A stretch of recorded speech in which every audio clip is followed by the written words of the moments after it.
La société civile environnementale pour les forces vives de la République démocratique du Congo sollicite la délocalisation des travaux du Congrès sur les aires protégées de l'Afrique APAC dans un autre pays africain que le Rwanda. Ceci est repris dans un communiqué de presse du 30 mai 2022 adressé à la présidente de l'Union internationale pour la conservation de la nature, UICN. Pendant ce temps, ce forum sur les aires protégées poursuit son bonhomme de chemin à Kigali. Pourquoi avoir attendu ce moment pour demander une délocalisation?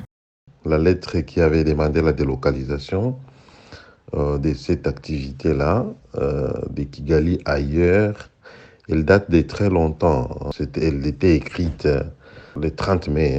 Il faut placer l'action dans les contextes, qui a d'ailleurs commencé au niveau de l'Est, que nous avons relayé, et ils ont fait ce qui devrait être fait au niveau provincial. L'idée, c'était juste de solidariser avec les peuples de l'Est et aussi avec même la vision du pays pour le moment. Donc, on veut vraiment qu'il y ait la paix à l'Est, et on sait combien le Rwanda est impliqué dans tout ce qui s'est fait là-bas. Et du coup, aller encore au Rwanda pour travailler, et ça serait vraiment une façon de faire sourde oreille de tout ce qui s'est fait. Eu égard de tout ça, cette structure pense que sur le plan économique, ce pays qu'elle considère comme agresseur de la RDC ne devrait bénéficier d'aucun sou en provenance de la RDC à tous les niveaux. La société civile environnementale pour les forces vives pense en outre que le Rwanda n'est pas le seul pays africain capable d'abriter ses assises. Au-delà de ça, il y a des frais que nous devrions payer pour participer à cette activité qui devrait rester dans ces pays-là, qui pour nous, c'est un pays agresseur. Et donc, c'était juste un signal pour que, évidemment, le monde entier comprenne aussi que la société civile environnementale est derrière, évidemment, l'action du gouvernement. Et en plus, il y a beaucoup d'autres questions liées au réseau des aires protégées. Quand on regarde, évidemment, les potentiels qui est en République démocratique du Congo, même dans d'autres pays. Et si on regarde l'importance de chaque pays par rapport à cette question, je crois qu'il était très très très loin de considérer le Rwanda comme un pays qui devrait organiser cela. Un mot d'ordre qui n'a pas été suivi par les organisateurs de ce forum. Notons que ce congrès sur les aires protégées de l'Afrique se tient du 18 au 23 juillet 2022 dans la capitale rwandaise pour discuter du rôle des aires protégées dans la conservation de la nature africaine ainsi que les objectifs plus larges de développement économique pour le bien-être communautaire. Les ministres de l'Environnement de plusieurs pays ont tous martelé sur la concrétisation de toutes les promesses faites lors des précédentes conférences sur le climat dans l'optique de limiter le réchauffement climatique à 1,5 degré Celsius. Il s'agit du financement de l'adaptation aux impacts du changement climatique et des compensations pour les pays vulnérables à l'ouverture du dialogue de Peter Berg sur le climat. Inondations, sécheresse, insécurité alimentaire, les fléaux causés par les dérèglements climatiques sont multiples et ils ont un coût sur la planète et plus particulièrement pour l'Afrique. Ces dommages causés par les catastrophes naturelles ont été évalués à 255 milliards de dollars en 2021 par les centres de recherche épidémiologique et des désastres. Le dialogue de Petersberg sur le climat est un élément central pour préparer la voie à une conférence mondiale réussie sur le climat en novembre prochain. La finance climat doit aborder l'adaptation et l'atténuation à 50% chacune, mais quand vous regardez 46 milliards sur 682 milliards, vous voyez que ce n'est pas la moitié. Et c'est très très injuste. Les 100 milliards de dollars promis en 2009 à l'Afrique attendent toujours d'être attribués. Les continents se voient lésés par la distribution de ces fonds verts. De plus, les crédits carbone diffèrent d'un État à un autre. Les bassins du Congo, par exemple, absorbent à lui seul 1,2 milliard de carbone par an. La République démocratique du Congo détient les 2 tiers de cet immense poumon de la planète. Selon la vice-première ministre et ministre de l'Environnement de la RDC, les pays est prêt à exploiter ces forêts puisqu'il ne sait pas en bénéficier en termes de récompenses. Nous vivons dans la forêt, nous vivons de la forêt. Si rien n'est fait pour donner l'alternative face à l'accès aux soins de santé, eh bien nous allons prendre nos écorces et nos feuilles et racines pour nous soigner. Si rien n'est fait, l'alternative pour l'éducation, nous serons obligés de couper continuellement la grande quantité de bois pour en faire des tableaux, des bancs et tout ça. Si rien n'est fait aussi en termes d'alternative pour l'agriculture, nous serons obligés d'aller couper les bois, d'aller mettre du feu pour planter les maïs et les arachides. À ces dialogues sur le climat, l'Afrique attend également des pays pollueurs qui passent de la parole aux actes, en commençant par réduire leurs émissions de gaz à effet de serre contenues dans leurs contributions déterminées au niveau national. Toutes ces mesures seront réitérées lors de l'après-COP 27, prévue du 3 au 8 septembre prochain à Kinshasa, en RDC, quelques mois avant l'ouverture de la COP 27 en Égypte en novembre prochain. Dorénavant, l'appel d'offres sur l'acquisition, l'exploitation et l'exploration des produits pétroliers ainsi que gaziers sera lancé dans 30 blocs, dont 27 blocs pétroliers et 3 blocs gaziers, au lieu des 16, du 28 au 29 juillet prochain à Kinshasa. Ces précisions ont été données par le ministre des Hydrocarbures, Didier Boudimbo, au cours d'un point de presse organisé le lundi 18 juillet 2022 à Kinshasa. La République démocratique du Congo, à travers le ministère des Hydrocarbures, organise des appels d'offres sur les blocs pétroliers en vue de l'attribution des droits d'hydrocarbures. À ce sujet, sur le 32 blocs initialement présélectionnés, 16 blocs pétroliers ont été retenus pour la première phase dans 3 bassins sédimentaires dont dispose notre pays en vue des appels d'offres pour l'attribution des droits d'hydrocarbures dont le lancement est prévu le 28 juillet 2022. Cependant, aux fins de maximiser l'opportunité pour le pays dans le cadre de ce processus, le gouvernement a levé l'option du lancement d'appels d'offres pour cette première phase sur les 30 blocs, dont 27 pétroliers et 3 gaziers.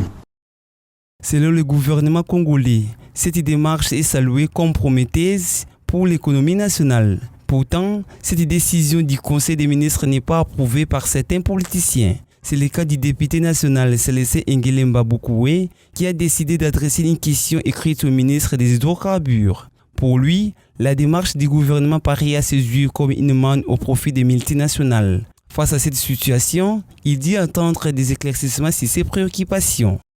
Faire un appel d'offres en bloc de façon générale, où nous prenons 16 blocs pétroliers, nous mettons à la portée de tout le monde.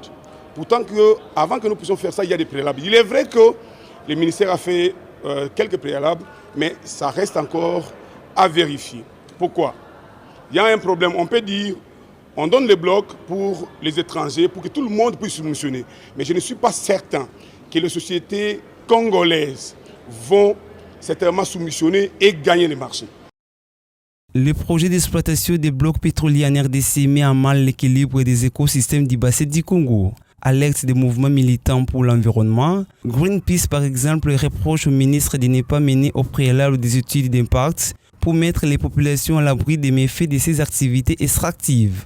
Si ce projet n'est pas arrêté, cela va avoir des impacts contre le climat, mais aussi sur les communautés locales et toutes les personnes qui d'ailleurs ne sont même pas informées de ce plan qui pourrait affecter leur vie de manière irrévocable. Il ne s'agit pas ici de regarder seulement les intérêts financiers ou économiques, mais il y a la vie de millions de communautés congolaises et donc il n'y a aucun chiffre en dollars qui pourrait compenser cela.